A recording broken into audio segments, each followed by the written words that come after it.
So there's been a little bit of a change. It seems like I'm going to be moderating, and Sumit is part of the panel. He's been eluding this job for a while, but we're actually grateful because he has a lot of knowledge. Guilty as charged. So hi everyone, I know you're pretty much tired and end of day 3, so we're going to keep it short, succinct, and try to create as much knowledge as we can for you. Should we start yelling? Because I kind of feel like people are sleeping. Yeah, do we want to like go and do like a little exercise and clap a little and then sit back? How Would you about like to do jumping that? jacks and push-ups, guys? Yeah, let's do it. Let's do it. Let's do it. Let's do it. Get up, everyone. do a little dance wherever you are and then sit again. All right. Thank you so much. All right, so before I start, I would very humbly request all of the panelists to please introduce yourselves because I really wish I had great memory, but I would need to read out of a paper to really do justice to all of you. So Sanjay, can we start with you? Sorry, Praveen. Okay, my bad. Oh, yeah.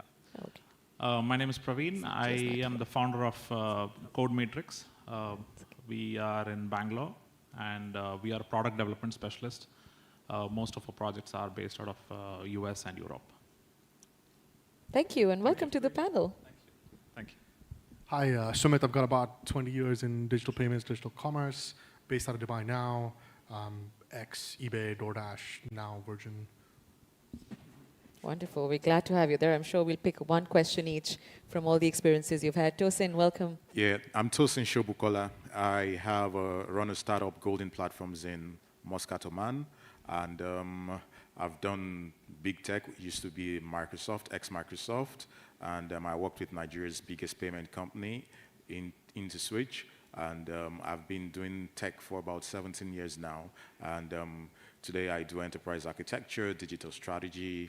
I have a data background, and I also do artificial intelligence. Thank you. Abdul. Hi, everyone. It's good to be here, and great introduction, everyone. For me, I'm Abdulaziz Almutlaq. I'm the founder and CEO of Social English 101. And we built this 1 year ago, around like 13 months ago. We built this initiative to traditionally bring people together, yeah, because we believe that technology has amazing impacts on us. And we support that, and we are with it. But at the same time, we felt like bringing people together in physical settings.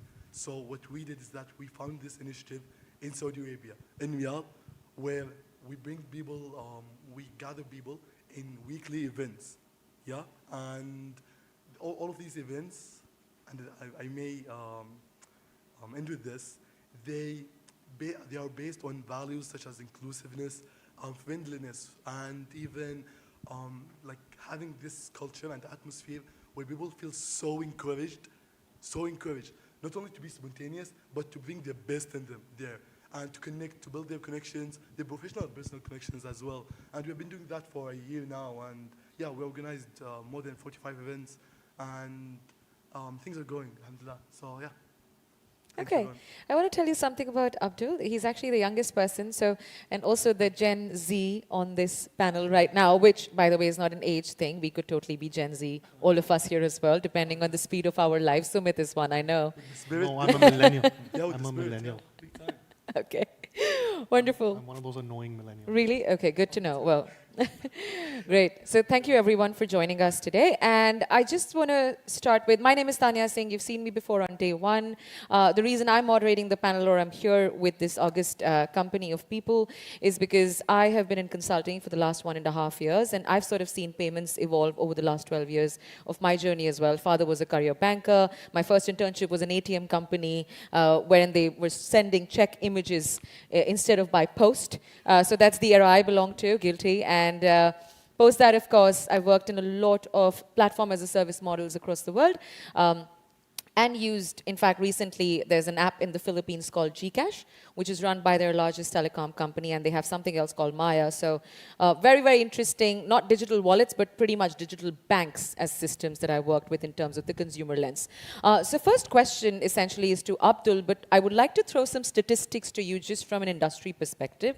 The revenue of the payment industry was surprisingly the most robust through the pandemic globally. In fact, it saw an 11% growth, compound annual growth rate across the world, with the largest amount of transactions coming from Asia Pacific and EMEA as a region, right? And these are growing regions, of course. We have Tosin, who's worked extensively in Nigerian markets, and we have the rest of our panelists who also worked in India and growing markets like Dubai, etc. So my first question is starting with Abdul, and I want to give a little bit of a different spin to it. Abdul, help me understand, how does your world look in terms of personal or business finance right now? Meaning, what apps do you use? And what would be the ideal consumer journey for you when it comes to transacting online on a digital platform? Great question. Thank you so much. Thinking and reflecting on it for a second, I used to use more than one platform for having like more than one wallet card. And with the passage of time, I felt it's more convenient, much more convenient to basically reduce I wouldn't say the diversity, but reduce having multitude of platforms, multitude of banks, and multitude of perhaps other service providers, organizations, like when it comes to payment, to just a single card or a single bank. And I felt similar feeling to what Steve Jobs did when he basically started wearing the same thing every day. Yeah, it's like literally, I felt like when having one, when dealing with one payment organization, whether it's a bank, an entity, etc., and building trust with them and choosing the best in the market, it feels much simpler and more organized. So I rest here, yeah. Thank you. Yeah, it actually won't be a bad idea, but there are, of course, constraints to why we can't have that single interface globally. Would any of the judges like to comment why not, or maybe how, in terms of solutions, that could be possible? I think, so why it's not possible today is because you've got different worlds, different entities, different regulations, cross-border. There's a lot, right? And I'm sure like there's a lot from your experience as well that you can talk to. I think from, oh yeah, sorry, way better now. Thank you. I think from a cross-border perspective, different policies, regulations, so you can't have one single interface. Today, I think, everybody talks about the metaverse and Web3, interoperability between not the blockchain piece, but also from a metaverse perspective, interoperability between blockchains, so a Bitcoin blockchain versus Ethereum versus Solana, so that also has its own issues. But I think one way in the future where people are looking to solve this is through tokenized digital IDs, right? So I will have one digital identity, encrypted, tokenized. It can be on a mobile through a host card emulation system, sitting somewhere in a cloud. And that one ID can then transfer across worlds, businesses, whatever, right? And that can be tokenized and encrypted for every time I want to have a transaction, so that there is one ID, which is at a metaphor layer, which is attached to me, my identity, my credit card, my wallet, my bank. But what somebody sees on the business side, which is the flip side, that is completely encrypted and is just a random generated number. So I think there's a way to get to it. I just feel like we're not there yet in certain silos, but we are getting there closer. Yeah, so the technology exists, but it's just that the integration or maybe the consumer use case is not as widely accepted, because also, and I want to drop a random stat here at you, sorry Sumit, is that cross-border payments actually don't make up for a very large volume of the total global volume, right? So how would governments or even countries come to that one single interface, given that there are different egos in the room? So that's part of the challenge, right? You're right, because what generally happens is, so cross-border, I think actually from what I see from a trade perspective, is a large part of what happened in the pandemic as well. But obviously there's a domestic chunk, and when you look at markets like in India, the US, Europe as EU before Brexit, those domesticated sort of volumes are also high. So you're absolutely right. But I think from a challenge perspective also is that regulations for EMV across North America and Europe, very, very different. Regulations they're trying to build here in the Middle East, for example, Web3 and crypto, very, very different. In the US, it's not even regulated, right? So I think we'll get into that a little bit more. I don't want to hijack this conversation, but I think that there's a lot of business cases out there, but I just don't feel like regulations have caught up, because the technology to catch up is not that difficult, right? It's in bits and pieces in different parts anyways, and someone can sort of parlay and bring that all together. I think in my mind, it's the regulation that is not caught up. And that is the one big thing that needs to sort of evolve faster or catch up faster. Okay, maybe we send more tech guys to government jobs if they're interested in getting paid well enough. Tosin, I want to speak about Nigeria, of course, and you did, of course, mention your passion around topics like, crypto, encrypted payment systems. So would you like to expand on that both locally and from a solution perspective for the globe? Yes. So before we go to the crypto, I'd just like to touch a little on the previous question, which is what is the best payment experience like? Yeah. I subscribe to the simple, and I like to subscribe to the reliable, which is when I need it, I want to get it. Yeah. So we begin to see trends whereby companies are doing digital inclusion, and we're having a lot of fintechs. So a lot of people are avoiding the banks and now running with fintechs because for some good reason, the fintechs don't have the cost of the bank, so the fees are far less. And then, in addition to that, I like to have my ID, but I'm also afraid, not afraid, but I have just this sneaky feeling that I don't want my data all over the place. So I like all-in-one platforms that allow me to make semi-anonymous payments like PayPal. So if I'm going to make a payment, I'm looking for the PayPal button because I don't want to put in my PAN on every site. Not necessarily from the laziness of keying in the details, but from the fact that who are you and who is this payment gateway? Are you the Spanish gateway? Are you the Indian gateway? Are you the Australian gateway? I don't care. I know PayPal. So I have 2 cards on PayPal, and you see the PayPal, and my cards are safe. Then, from the traditional banking perspective, I also like the concept whereby I have one bank that is probably a traditional bank, and I have an agile bank that is doing everything. In the UK, it's Barclays. In Nigeria, it's a bank called GT Bank. They have the USSD, they have the mobile app, they have everything. It just works. Okay. And then in Oman, where I live, is Bank Muscat. They are always ahead of innovation. So that, for me, I like it simple.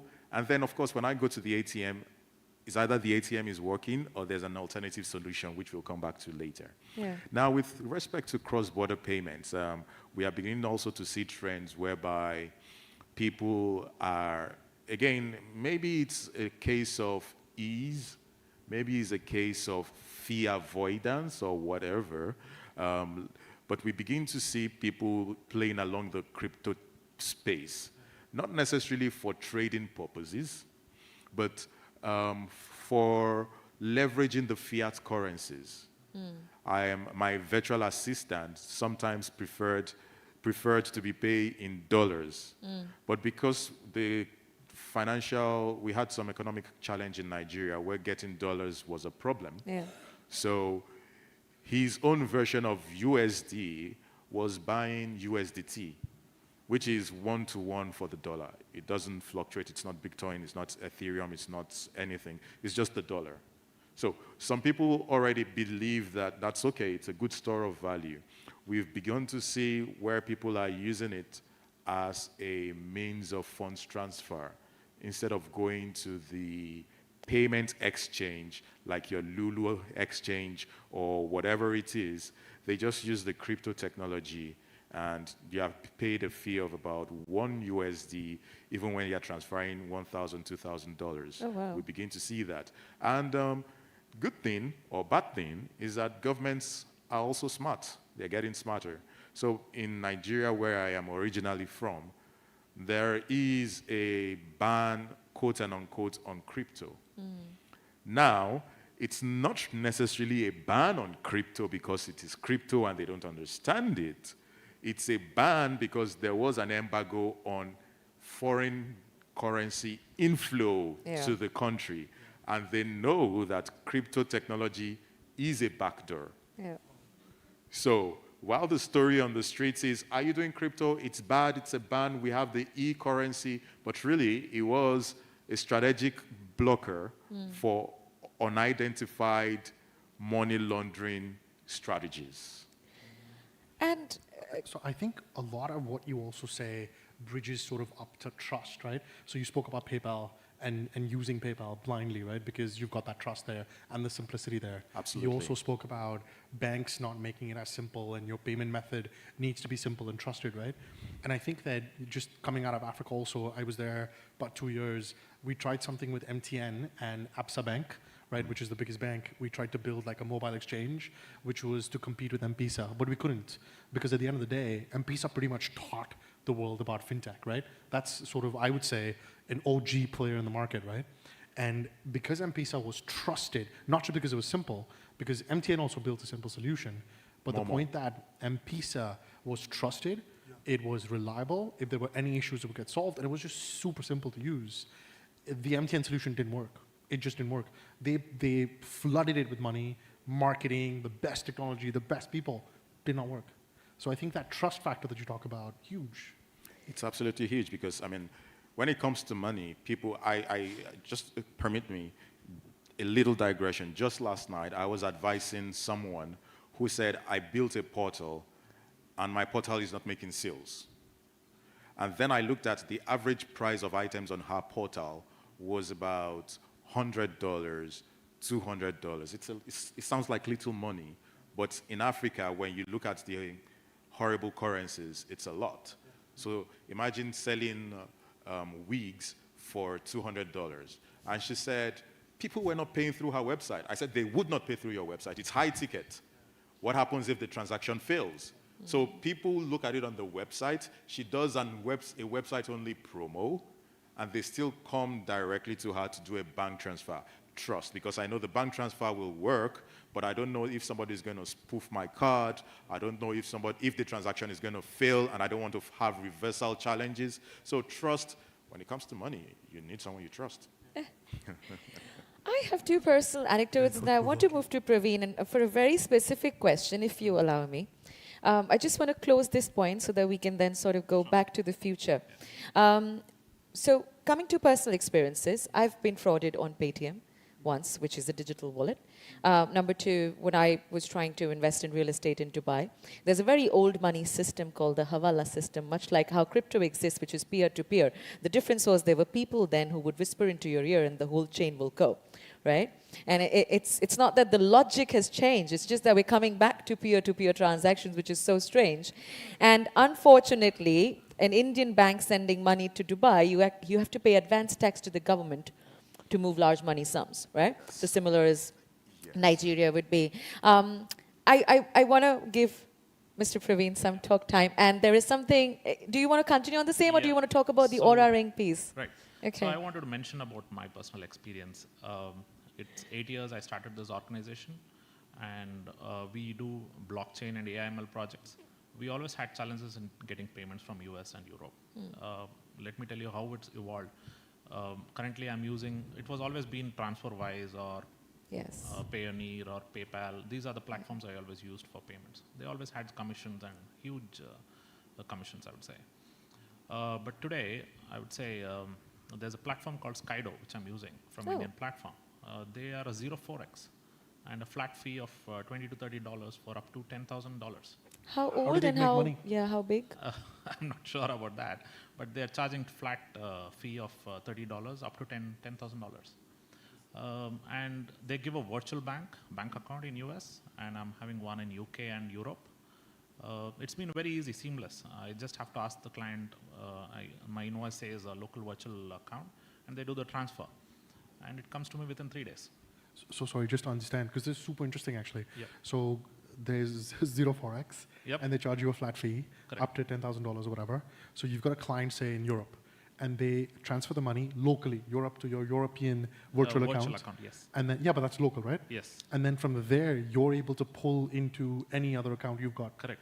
Only virtual or also any physical account? It's automated. I don't have to do anything. It just gives me the status. Within 3 span days, I would receive the amount. So Wow. if you sorry, No, no, go on. this is like Go fascinating. on, just Yeah. put your mic Sorry, closer. this is Yeah, fascinating. thank you. For everyone, just Sorry. don't talk amongst yourselves, Tab is guys. Louder, louder. Sorry, this is fascinating though, right? You can So, keep going. Yeah. so Make some if notes. you've got a virtual account Mhm. and you're trying to pull money into a non-virtual account, a separate account, Correct. not Skydo, Not Skydo. is that okay? Yes. Is there a charge then? No, it's that's how it is. That's really cool. Yeah, it's a brilliant platform. The founder is ex-Ola Money inventor, I would say. And he's done a great job, and it's picking up well. So that's what's trending right now. So in order to make this successful, I think all the countries have been cooperating, all the banks are cooperating to provide virtual account, which has worked out very well.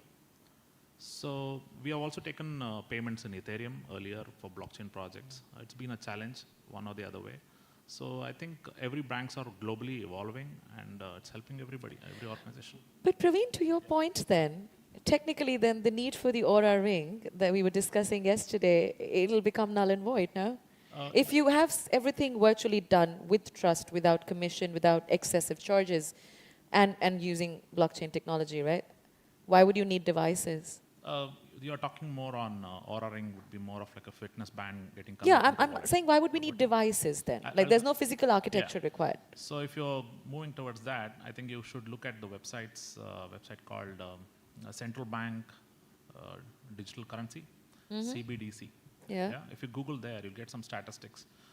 Over 30 countries are already working on implementing digital currency. Okay, India being one of them, they have already introduced e-rupee, Yeah. digital rupee, right? So digital rupee in the first phase and in a pilot project, they have released something called UPI Lite, if you're familiar with that. This works without internet. Yes. So it means they are actually tokenizing the rupees, right?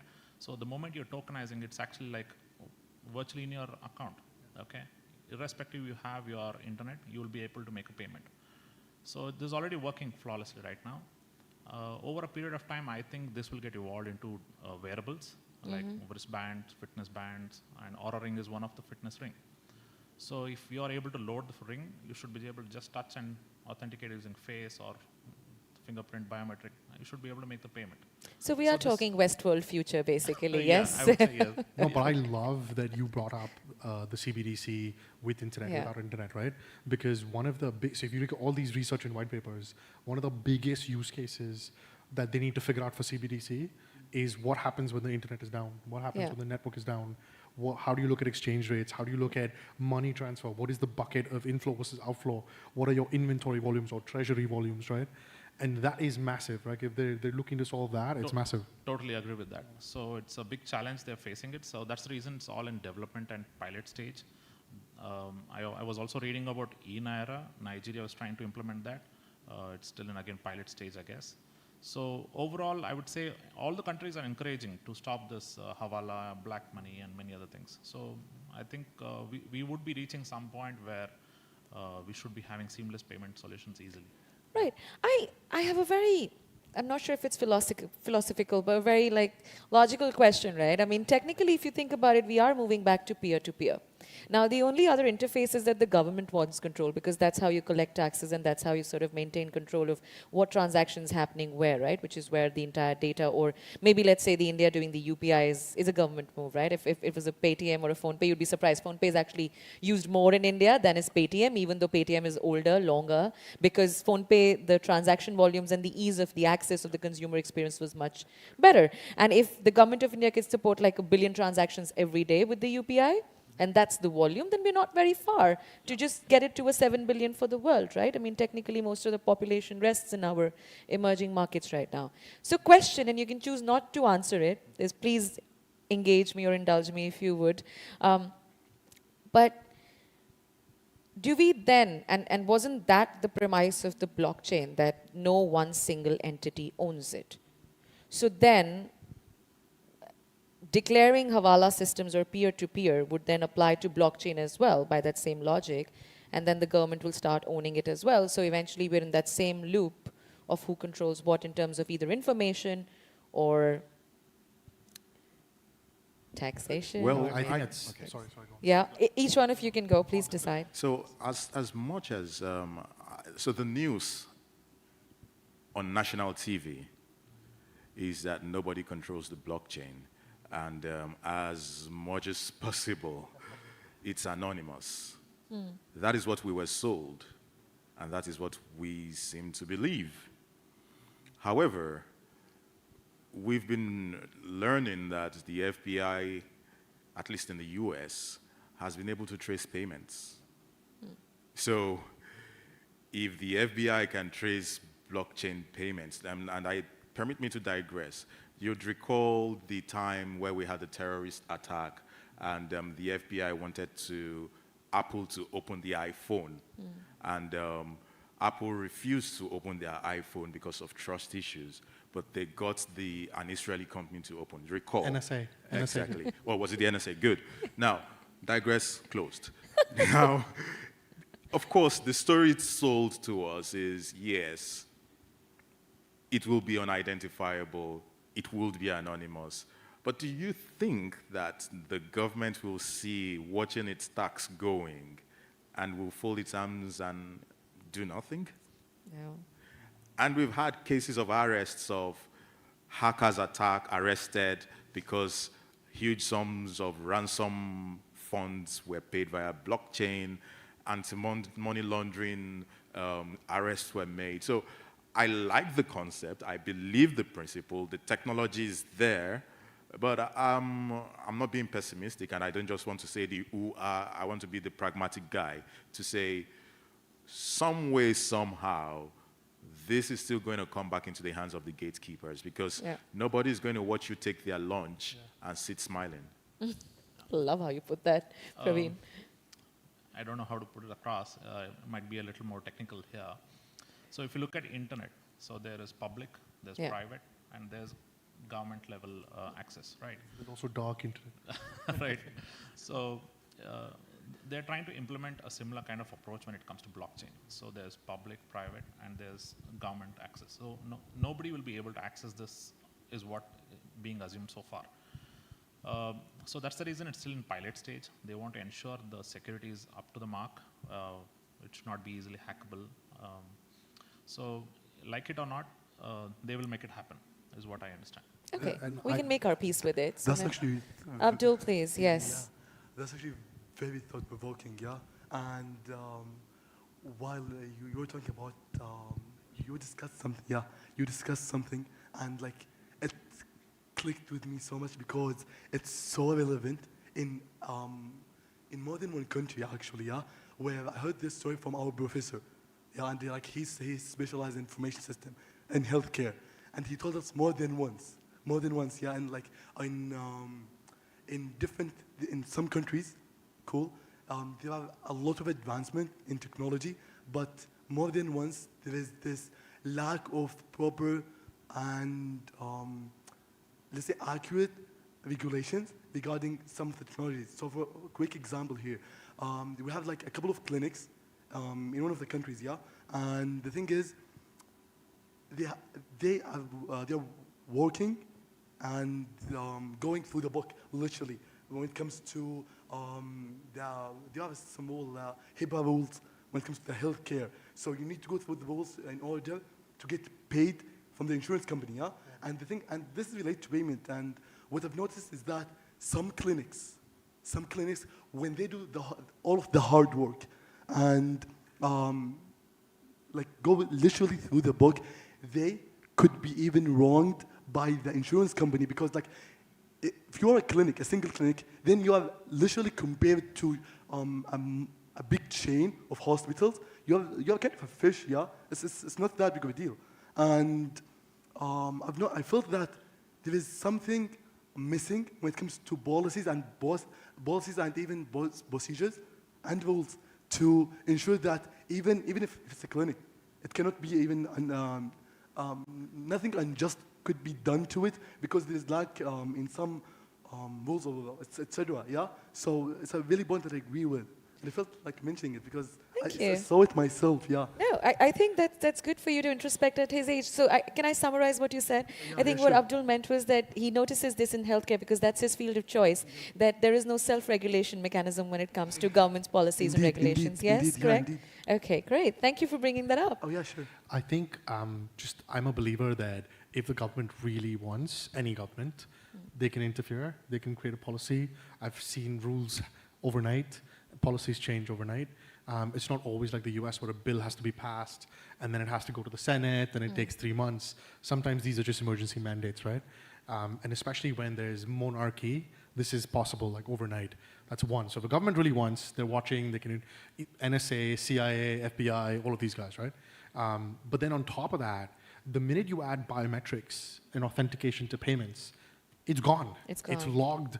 It's logged as you, right? You unlocking a payment for yourself or you sending a payment. And the minute that fingerprint or that sort of footprint is there, they can find out. It's done. It's over. And you will, for security purposes, go down that path. So you're opening the door to be regulated at some point anyways. And this will happen. So should I stock up gold and real estate then to survive and to escape the whole regulation You can't piece? because that'll be No? regulated too. Just to add to that, there's one more security layer they're trying to add is you will have to declare where the money is going to be utilized. So if I'm transferring or if I'm buying a property, my money has to say this is being used for buying this property in the digital currency I'm talking about. So once you declare that, it cannot be misused for anything else. So bribing, black money, any of these will stop. So that's one of the security layer they're still working on. Yo, I need to work for both of you, like large money transfers, property buys. Yeah, I Like, know. I feel like I'm wasting my life And then away. crypto and then health. Okay, I want to keep us back to, don't want to talk too much about governments. We are also on flights and some of us don't belong to this country right now. So I'm kidding, but okay. I want to talk about emerging markets and the need for financial inclusion quickly and want to get us back on the benefits of some of these technologies that are affecting the payments industry. So Tosin, we start with you. Okay, yes, thanks. I gave a hint to that. So we've begun to see a lot of alternative strategies, just like the example Sumit gave earlier. In East Africa, we have the biggest mobile money endeavor almost in the world, where we have a telco that is bigger than the banks, and it's been a lesson for every other person. Sad story is that it's only hugely successful in East Africa. When it came to the West, the banks didn't agree, and they tried to do it. We have mobile money, we have everything, but it's powered by the banks because they couldn't just, I mean, nobody watches you, especially the big boys or the gatekeepers. Nobody watches you taking his lunch away and folding his arms. So we've had mobile money transfers and wallets. That happens in East Africa, and in West Africa, it's a lot of USSD and a lot of apps and a lot of neobanks who leverage on the critical infrastructure. In fact, one of the things I do is to help banks become digital and fintechs. We're rolling our software, and you get all the fintechs capacity. You already have all the licenses, you already have everything, but getting that technology may be a long journey, but we are able to help you do that within 3 to 6 months. You can have all the fintech capacity you want. Now, more than that, which I was, based on our previous conversations, I'm told also happens one way or the other in India. Back home where I originally come from in Nigeria, we began to see a reduction in the rollout of ATMs, and we've now seen grocery shops becoming neobanks. And what is the strategy? How much does an average ATM cost? Maybe $2,000 or $5,000 or $10,000. And what does an ATM need to function? You need another load of about $2,000, $3,000 to load into the ATM. If it's in a high traffic area, you need to do that 2 or 3 times a day. ATM comes with its own little bedroom, comes with its own cooling, comes with its own power, comes with its own security, and a village just for that box to work. And then when I go to the ATM, my friend there would say the ATM swallowed my card and looked blank, and like nothing ever happened. And so people stopped trusting the ATMs. But what have they now done? they've begun to roll out POSs to mom and pop shops. And if we really ask ourselves, how much does the average ATM user need? Remembering that you are not the average ATM user. You need $500 at one withdrawal or $1,000. You are not the average user. The average user just needs $10 regardless of currency conversion. He just needs $10, he just needs $20 so that he can buy the next meal or so he can take the next cab. So what have they done? If we have one ATM in a whole vicinity of 4, 5, 10 kilometers, what they've done is to deploy a $100, $200 POS, which may not even have NFC capability. It might even be a glorified Android phone that looks like a box. And all they do is you take in your card, you punch in your PIN, and you get your $10, which could be 2,000 naira, which could be 300 rupees, which could be 50 dirhams or whatever reals that you can get. And what does that do? If I deploy 15 POSs on a street, I've given you 15 alternatives. I've removed the need for insurance. I've removed the need for security. I've removed the need for power. I've removed the need for so many things. And I've outsourced it to people who are willing to pay me for outsourcing it to them. Because for every transaction, they get a fee. Which brings us back to the issue of trust. If I go to an ATM, it's a 50-50 or 60-40 percentage that money will be in that ATM, or that ATM will not have a network issue. But it's a 90-10 that when I go into Mr. Sriva's shop or Mr. Abdullah's shop to get money from the POS, there's a huge possibility that he's going to have it. Guess what? I pay a higher fee, but I don't mind because I get what I need. We're beginning to see a lot of that. I'm not sure if the experience is the same with you. Yeah. I love Tosin as a consumer somehow. I think he's way ahead of his times in that sense. I want to be conscious of time, guys. And we do also want to take one audience question. I know someone from the National Bank of Oman is sitting in the audience, so maybe he has a question for all of us. But Praveen, can I come back to you for the opportunity in the future of payments? And please talk about your devices and some of the work that you do. It'd be nice to hear you. If you're talking about the IoT evolution, you can see smart devices everywhere around. Okay, don't be surprised in future you would get a message. Your fridge is saying that milk is over.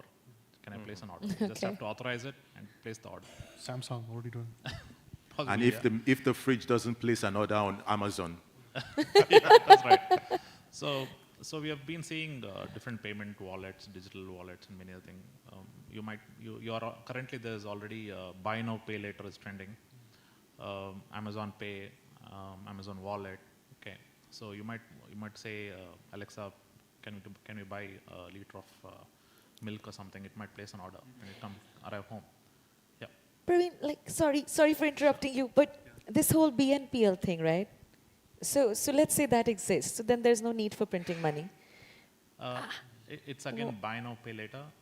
So you still have to pay, okay. Yes, you have to Unfortunately. pay. So even if everything's automated, It's more of like a It's buy now, pay pay later, later. not never pay. Never pay, okay, cool. I thought debt was supposed to be that, but anyway, it's credit and debt.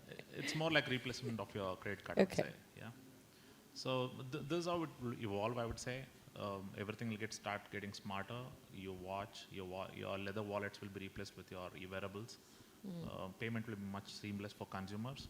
When it comes to business, I think what I've been noticing is virtual bank and many other things will come in picture.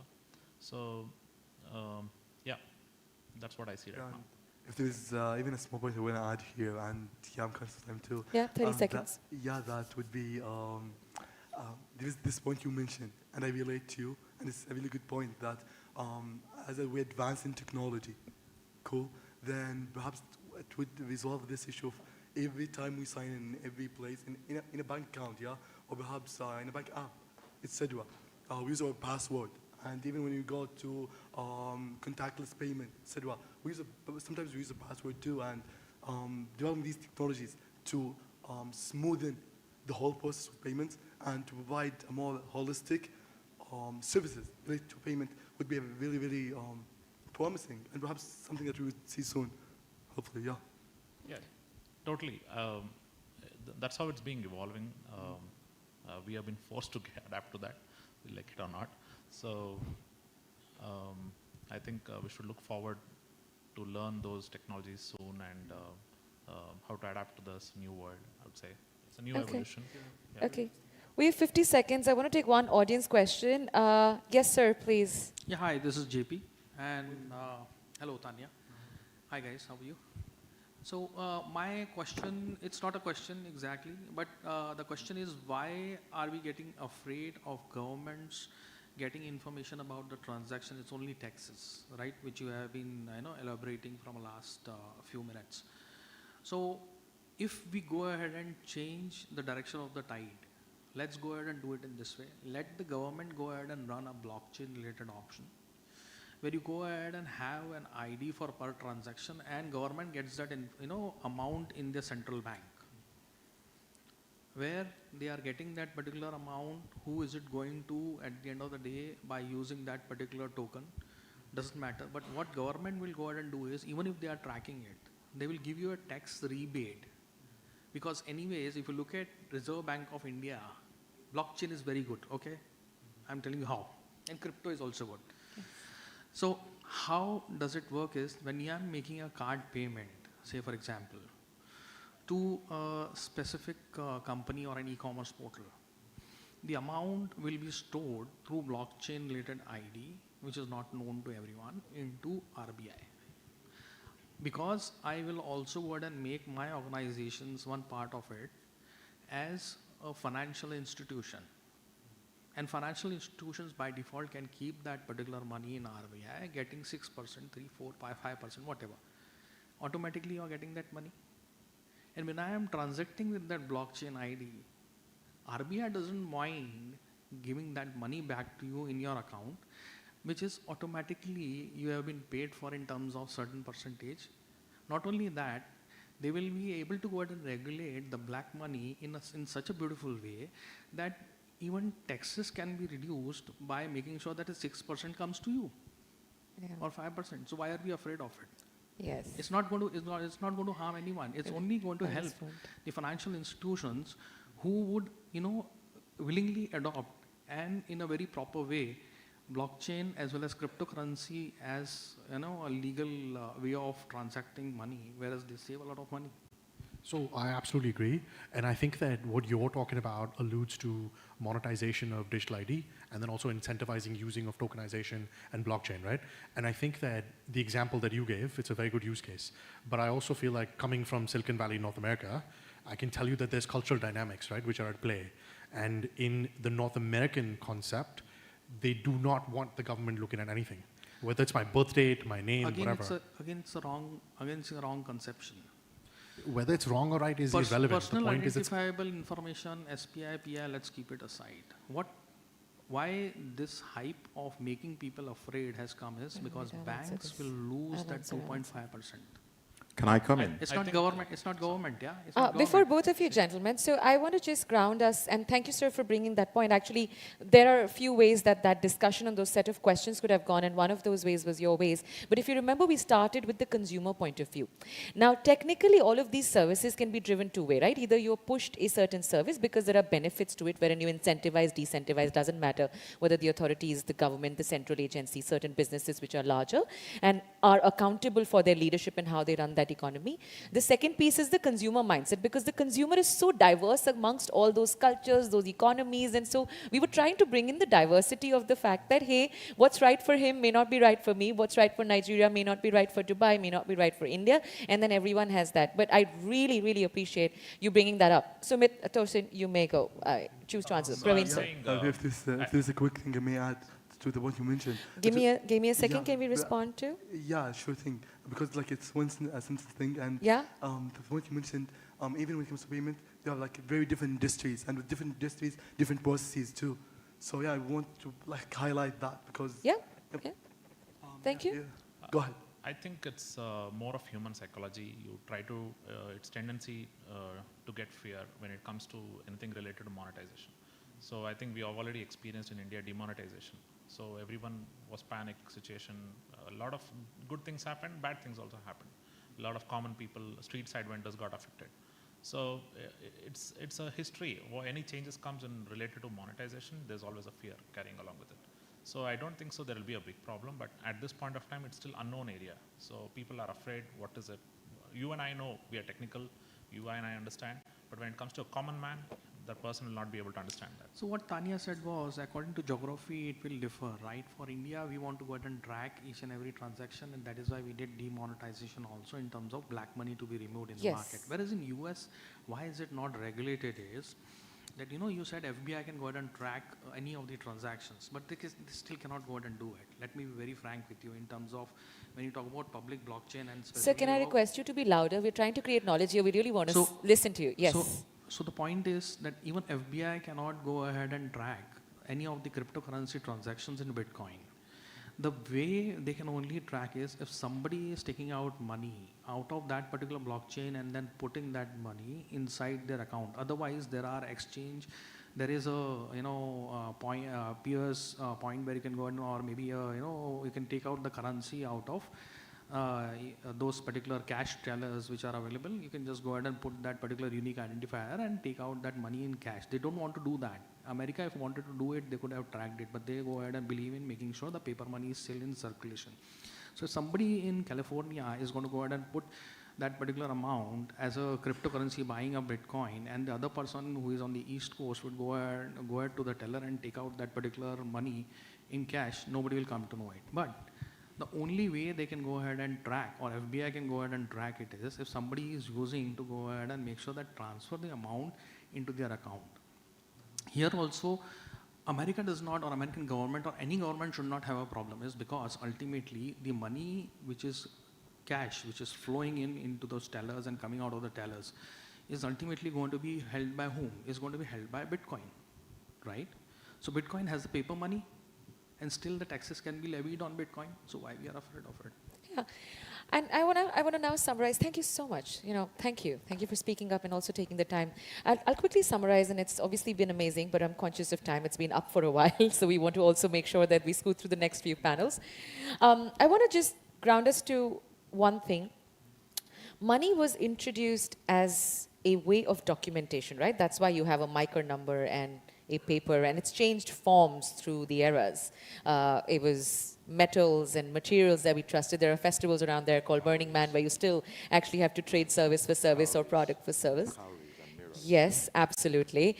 And so there are so many ways that it's changed, but eventually it still represents a record of a transaction, or a value transaction really, in the business or the human value chain. I'd call it the human value chain. So I want us to ground back onto that point. I think it was a very interesting discussion. I'm glad we didn't get too much into security, but I'm glad we touched upon trust. I'm glad we touched upon different models. Thank you, Praveen, and sorry for messing up the name.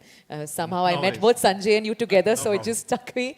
And thank you, Abdul, as a young person, to just help us also understand the ramifications in your industry. Yeah, I would and for being patient with me, my retorts. Oh, no, you did actually great, and I'm so happy to share whatever I know, to everyone. So thank you so much. And you look absolutely stellar today. Thank Wonderful. you so much. Great. Thank you, guys. This is our time. You may ask the panelists questions after we get up from here. Yeah. Your time. Thanks. Thank you so much, everyone. Thank you.